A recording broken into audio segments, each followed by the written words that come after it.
O God, be gracious to me, a sinner, and have mercy on me.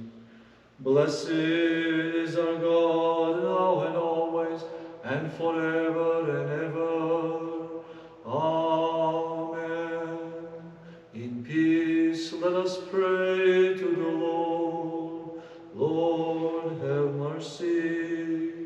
For heavenly peace and the salvation of our souls, let us pray to the Lord. Lord, have mercy.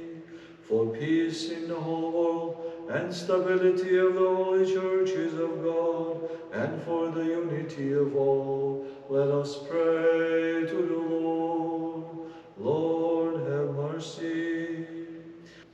Remembering our most holy, pure, blessed and glorious Lady, the Theotokos, and ever Virgin Mary with all the saints, let us commend ourselves and one another and our whole life to Christ our God. To you, Lord, for all glory, honor, and worship are you due, Father, Son, and Holy Spirit, now and forever, and to the ages of ages. Amen. It is beautiful that today it coincided with the First Ecumenical Council, 318 Holy Fathers of the First Ecumenical Council. That gives more and much more beautiful meaning to the Father's Day, because it creates a universal understanding of the Fathers.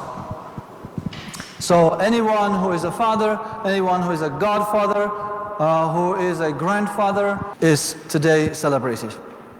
The Holy Ecumenical Council in 325 was a unique reality in the life of the Church following the Apostolic Council, which signifies the ecumenicity, that the Church is ecumenical, meaning not because different churches can join in a dialogue to figure out things, but the word ecumeni in Greek means universal. The Church is the Church of the whole entire universe.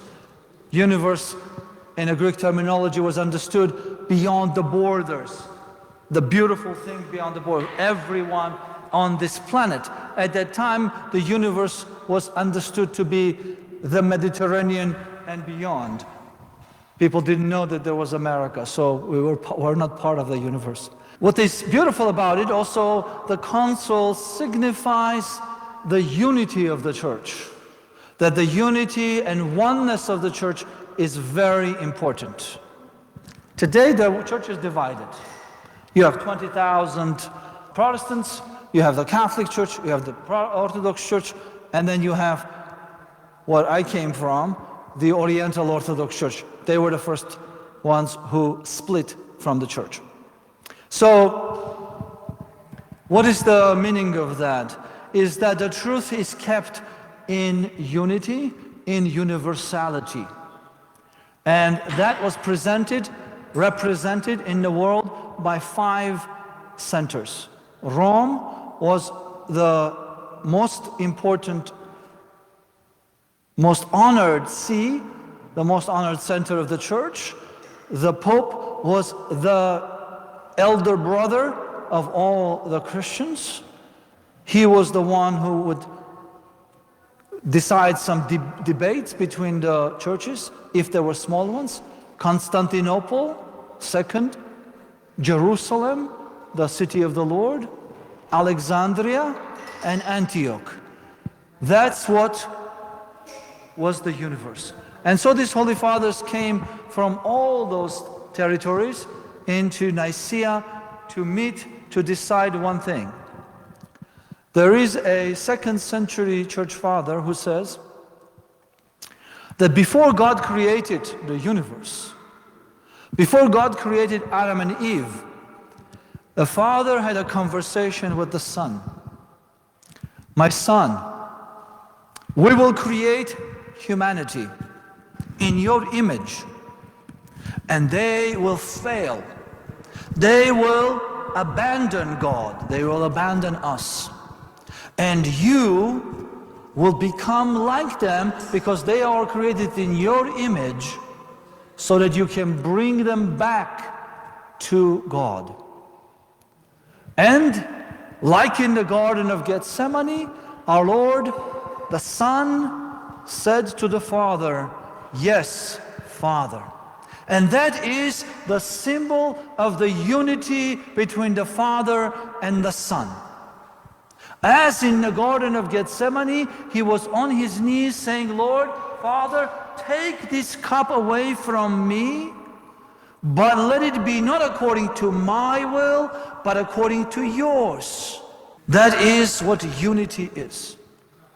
So as God knew that Adam and Eve will depart from him right after the creation, God also in his eternal wisdom knew that the first thing is going to happen in the church, in the universal church, is division.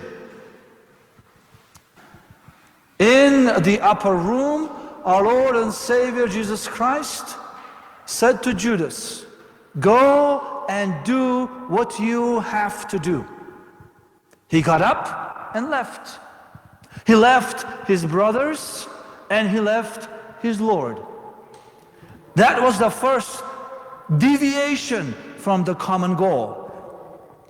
Today, in the gospel, the Lord says, "I have saved every one of them except the son of perdition who was meant to be lost." In his wisdom, God Almighty also knew that the church will not stay one, that it will be split up.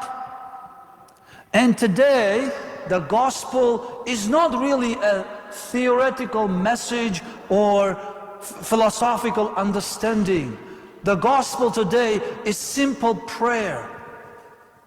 "Father, keep them one, as I and you are one.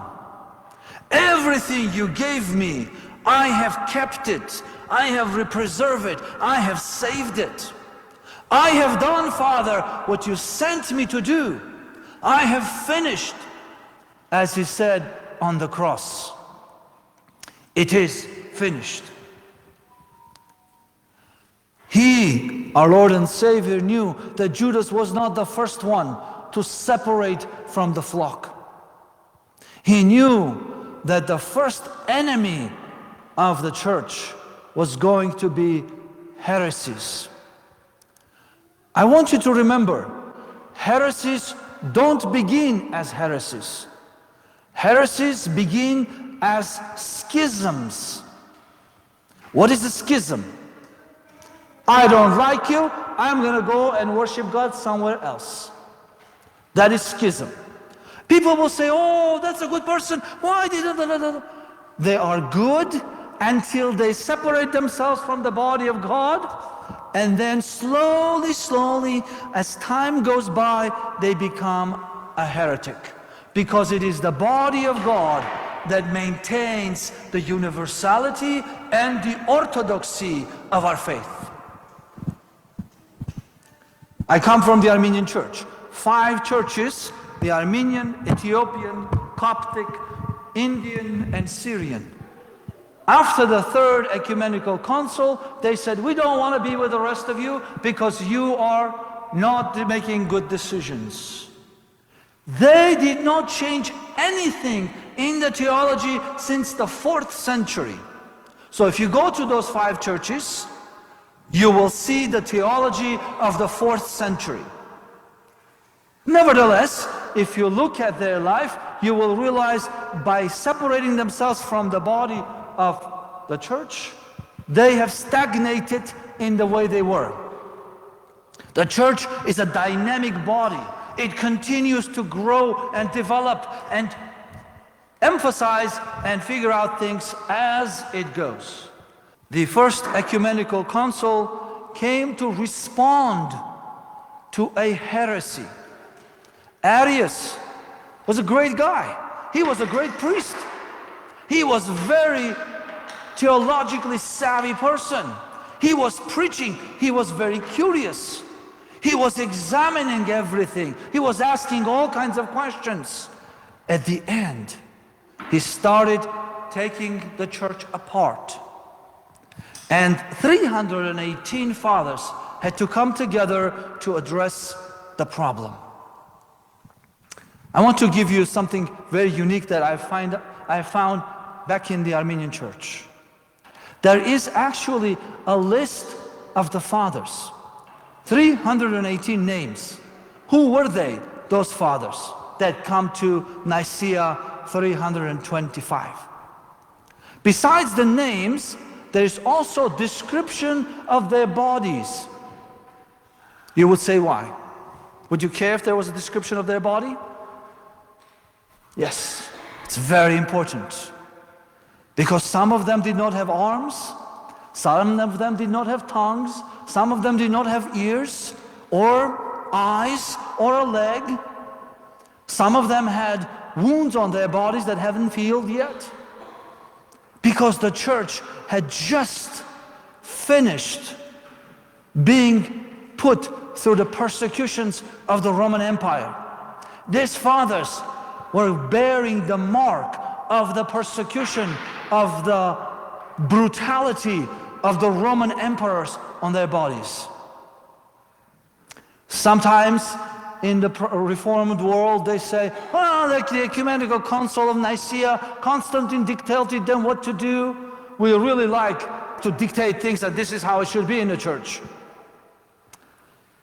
But that list is made specifically to show us that a person who did not budge to any emperor, even losing their hands and their eyes and their ears and their legs, they would not agree with an emperor that was dictating anything. They did not belong to anybody. They belonged to Christ. And they came together to declare the truth. What the truth is and what it will be always. So today, as we celebrate our fathers here, let us take that as an example and become champions of our faith. That nothing can budge us, nothing can move us. That we will always go forward with the faith and the truth. And we will be the torchbearers of the ecumenical church, of the universal church. Today, even the Catholic Church looks back to us and says, oh, we have lost what these guys kept. They are the universal church. We are 100 times bigger than they are, but they are the universal church. And there has to be a unity at one point or another.